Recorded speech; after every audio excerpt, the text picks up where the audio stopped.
where we can achieve the same goal, the same dream. We know we can succeed. RI Director Noel Trevaskis. Thank you, good morning. Good morning. You know, as an RI Director I get to travel a little bit, and I went to the Canary Islands.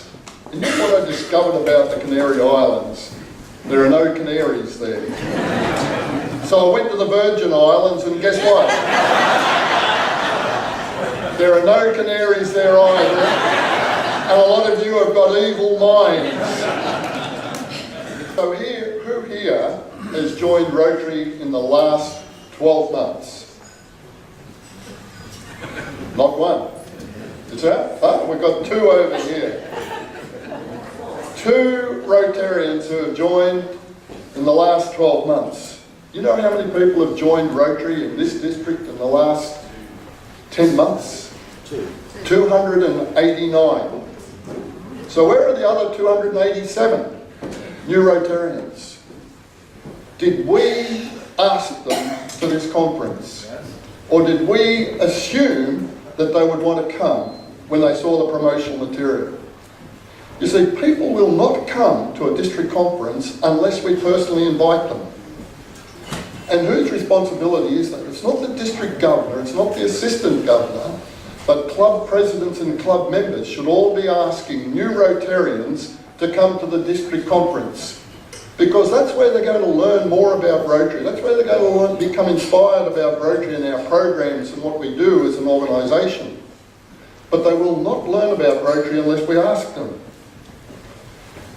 And we have let those people down because we haven't asked them here for this weekend. And we'll let them down if we don't ask them to the RIBI conference as well. We need our new members to become involved and engaged with Rotary, and the only way they're going to do that is to learn about Rotary from attending the district conferences and our district assemblies. And we can't afford to let those people down. And the reason we can't let them down, we can say that there are 289 new members here in this district, but there were 361 who left. And if you continue on in that, you can say that you're comfortable with over 2,000 members in the district, but in 10 years' time, you'll have less members than what you started off with when you first merged. And in 2022, 5 years' time, this district, along with a lot of other districts in Australia and New Zealand and Great Britain, are going to be in dire straits. Because when I look at the average age of Rotarians in Australia, it's 71, and in Great Britain it's 74. In 4 years' time, and 5 at the most, we're going to have a lot of our members involuntarily leaving Rotary. So what are we going to do to try and turn that around? And whose responsibility is it to turn it around? People complain about that Rotary International isn't doing anything about membership, that RIBI isn't doing anything about membership. But they have produced materials and they've worked on strategic plans in consultation with a lot of people who are on the international membership committees. And they've provided all these resources available to clubs and districts to grow their membership. And it doesn't matter how many strategic plans or how many resources we have, it gets back to one thing in getting people into Rotary, and that is you, the Rotarians. It's not the district governor's responsibility to increase membership in a district. It's not the RIBI president to increase the responsibility to increase membership across the Great Britain. It comes back to clubs and Rotarians to do the role.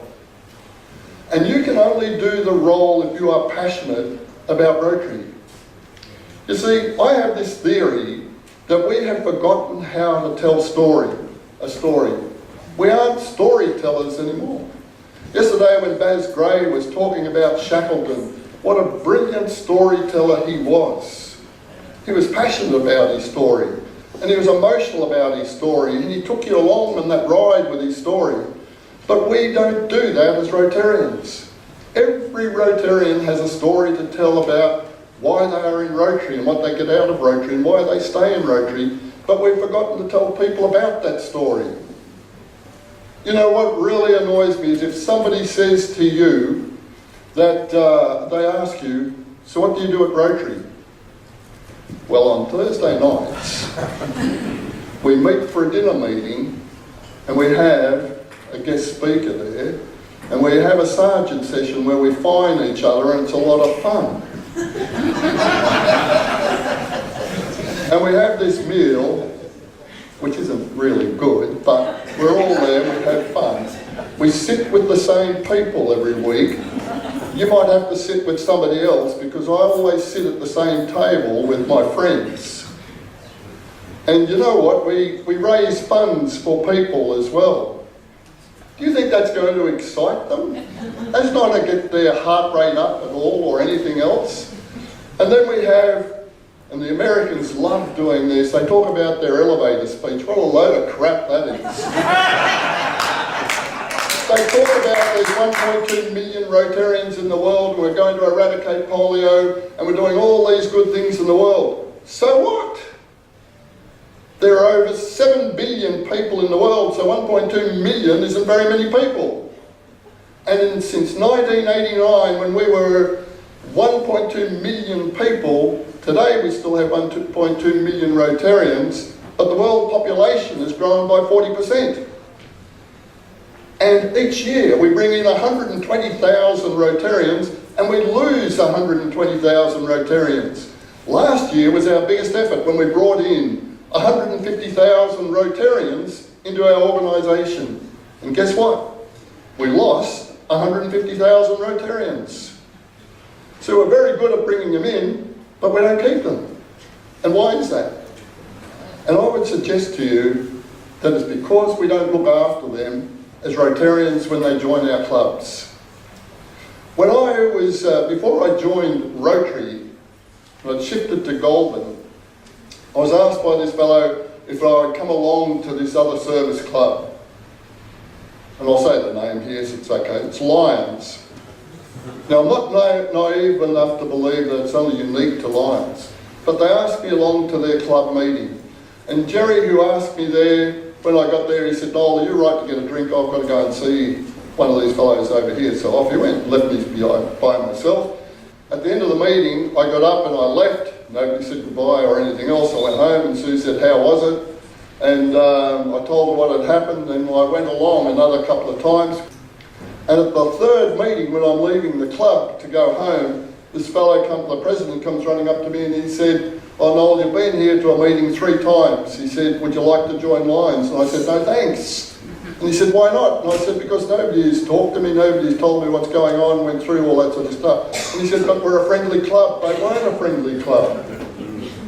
And you know, there are Rotary clubs like that as well, where people do not feel welcome at the Rotary Club. They turn up. And I remember, they turn up, but they're not made or spoken to or asked to join a group of people at all. What happens, one of my own friends said to me once when I was at their club meeting, he didn't say to me, he said to the whole club, it was a club assembly. And he stood up in the club assembly and he said, you know, he said, I am lonely in this club. I've been here for 10 years, but I'm lonely. And people said, why are you lonely? He said, I can't sit at that table there because that's where all the red wine people sit. I can't sit over here because that's the golfing club mixture. And he went around the whole room. There are Rotary clubs like that all around the world. And is your Rotary club like that? Is it inclusive of all members? Do you welcome people in? Do you look after them when they are sick? Do you look after their wives or their husbands when a partner has died? We've got to look after our members so that they'll stay with us.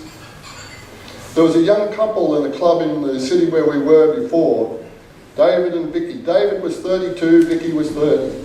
David travelled the state as a state manager in his business. He could only make it to his Rotary club once every 4 weeks. Vicky was a pharmacist and she worked every Wednesday evening till 9 o'clock, and she could only get one night off every 3 weeks to go to the Rotary Club. So they were there once every 3 weeks and once every 4 weeks. So the youth directors in their club, and they looked after the youth programs. And the Rotary Club wrote a letter to them, asking them to review their commitment to Rotary and Rotary International. They both left. We don't need old farts with enlarged prostates telling us how to run our Rotary Club.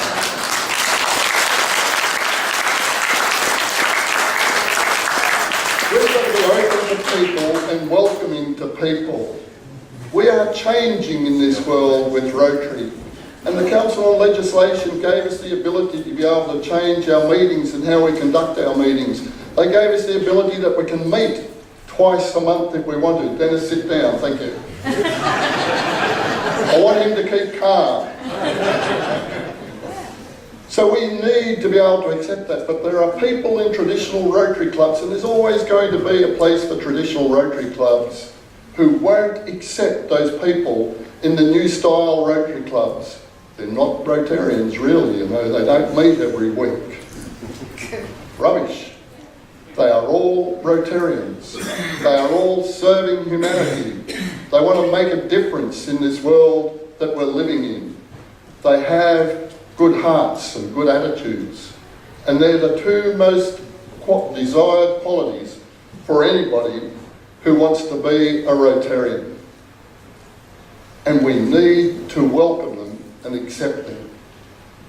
And then we have all those clubs that are Romeo clubs. Rotary old men eating out. And there's always going to be a place for them. There's no doubt about that. But they don't want to have women in their clubs. And that's going to be their downfall. And if you're a Rotary club that doesn't have women in your club and you don't want to have women in your club, don't deny the women in your community the chance to become a Rotarian, the chance to make a difference in this world, the chance to be able to serve humanity and to make a difference to people's lives. Start up a satellite club, and that will be your legacy as a club. If you do that, your club is going to have a future, because when your club dies, when the last member dies, you've still got the satellite club over here, which can become an established club and grow Rotary in that area. But we have to think differently to what we have done in the past. People have to have open minds. We have to look at people not as a gender thing or age or anything else. We need to get the best possible person to become a Rotarian. I don't know why I've got these notes here, I haven't followed anything. So, greatest challenge is how do we increase our membership? How do we keep our members? And the responsibility for that comes back to the club presidents. You as club presidents have the challenge to motivate your club, to encourage people, to identify those people in your community who are the best possible candidates to be Rotarians. Every Rotarian can identify someone. Sit down, Steve, just relax. That's okay, I'm enjoying this. Right. Every person can identify potential Rotarians in their local community. Then ask those people to your meetings, but make sure that they're welcomed into your club. Get them involved in your club. Find out what their interest is. If it is youth, get them involved in the youth programs. If it's mental health, get them involved in mental health areas in your club with either mental health first aid courses or whatever you want to do. But get them engaged, but don't overcommit them to a lot of things in the club. Get somebody to be friends to them, invite them and have coffee with them during the week so they know that you are interested in them as a person. That is our greatest challenge for club presidents. I can't see you, Dennis, just sit down and relax. Take it easy. That's our challenge, and to keep those members. But club presidents, you've got to drive it in your club. But you can only drive it in your club if you've got the support of your members. Rotarians, you have to support your club presidents in this. If we want to continue to celebrate Rotary in this country and other countries in the world, we have to start acting now. The challenge is great for us. If we want to continue serving humanity and making a difference in the world of ours, we have to bring new people in before it's too late. Thank you.